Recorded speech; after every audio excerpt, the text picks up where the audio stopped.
Oh, hey everybody. Didn't even know you guys were out here. What in the world are you guys doing out here? It's cold. Why don't you guys come inside? Welcome to Casa de Ball. So it ain't a lot of room, but it works. So yeah, come inside with me. I don't know you guys are hanging outside in the cold. Come on, let's go inside.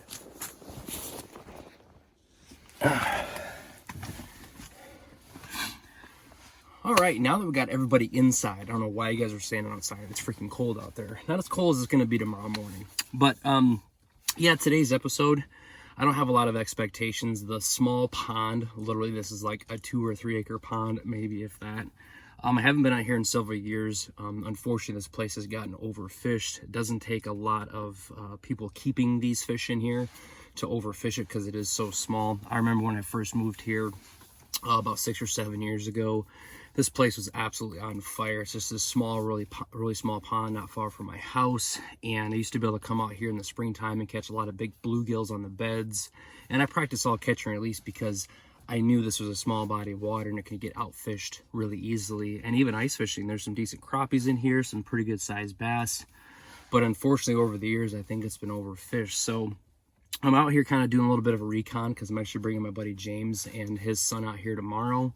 I'm not sure if I'm gonna make a video or not for that. But I just want to get out here. It's really close to home. It's really shallow and you can actually see the bottom really easily. So I've got a pretty big hole. I think I'm kind of playing with fire, but I'm gonna turn the camera around and show you guys the bottom of this lake and kind of explain some of the techniques I use, especially fishing these clear bodies of water. I really like fishing in this clear, shallower water earlier in the year because it gives me a chance to really play around with my techniques and working on my jigging techniques, and you can actually see how the fish react.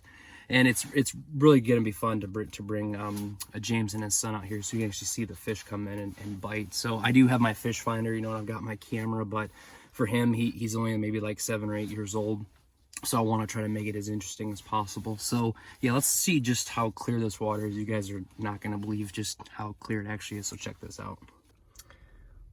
Check out how clear this water is. So I'm probably sitting in about, I would guess, maybe 5.5, 6 foot. And you can see right down the bottom. And as it gets darker, the light's gonna change. But like I said, I got a pretty big hole. It's probably about 2/3 the size of the hole in my shanty. But again, this is just really fun to watch. And hopefully I can come back here tomorrow afternoon with my buddy James and his son Paxton, and we can maybe open this hole up a little bit and just make it easier for him to see the fish come in. So yeah, I just want to show you guys that, and let me show you some of the techniques and some of the things that I do in this clear water. I really disturb this area, so it's probably gonna take a while for the fish to come back, even if they come back at all. Like I said, I haven't fished here in probably maybe 2 or 3 years just because of the overfishing. But let me show you some of the techniques that I'm gonna use to try to draw some fish in. Okay, so sorry, camera's angle is kind of funny, but I'm just trying to figure out what's the best way to show you guys this. So one of the things that I really like to use, especially on this clear body of water, I don't know if it's kind of hard to see or not, but this is what I think is called a marmuska jig. And I have a lot of success with this in really clear water. And sorry, there you go. So what I do is actually I take this like tungsten head and I can pound it in the sand and I can actually turn up some sediment.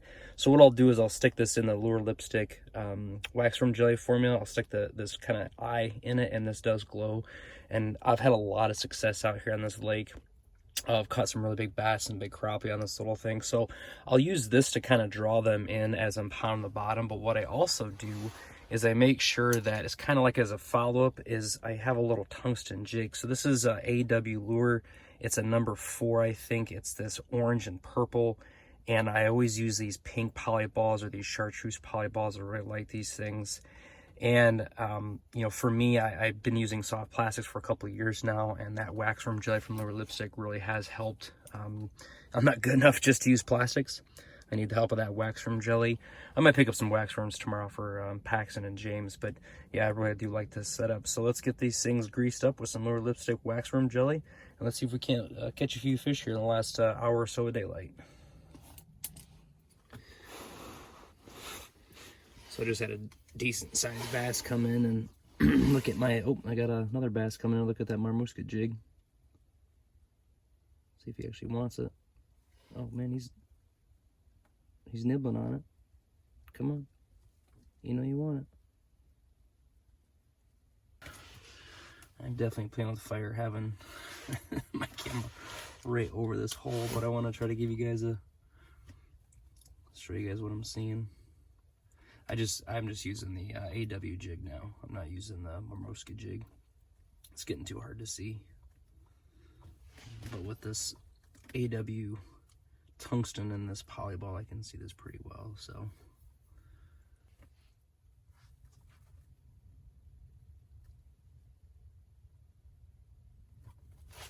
Oh man, just missed him. Missed that little bass. Thought he had it. I don't know if you guys could see that or not.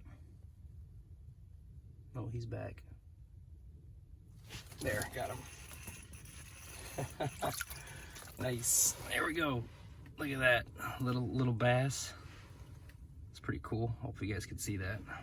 Nice little guy.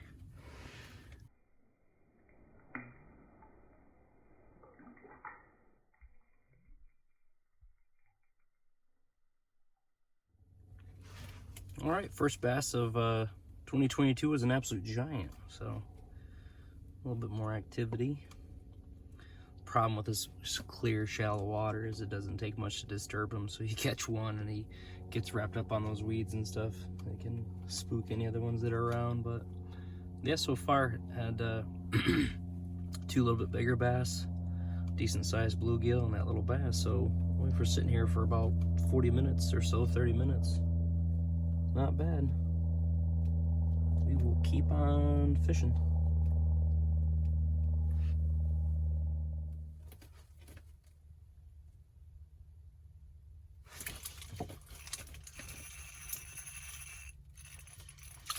That's a nice warmouth or something. Nothing wrong with that guy.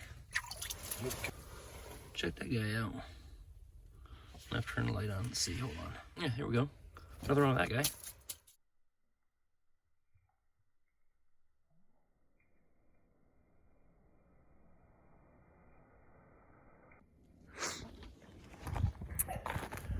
All right, so we're losing daylight, so we're gonna wrap this video up. Like I said, didn't have too high of expectations. Just want to come out here and do a little bit of reconnaissance because I'm gonna bring my buddy James and his son out here hopefully tomorrow. Temperatures dropping, so I'm gonna head back to the house. But really hope you guys enjoyed this video. Leave a comment if you guys like this kind of content. Leave a thumbs up, really helps drive this through the algorithm. Let me know what else you guys want to see. Now that I'm not making maple syrup, I'm gonna be able to spend a lot more time ice fishing and hopefully getting on open water sooner than I have before in the past. But I'm just trying to share with you guys what I know. I have a ton to learn still about ice fishing because I haven't been doing it as much as I wanted to over the last couple of years because I've been making maple syrup. But now that I'm not doing it anymore, I have a lot more time to ice fish. So really do appreciate you guys watching this video. And remember, the easiest way to change your attitude is by showing gratitude. Thanks, and we'll catch you in the water next time.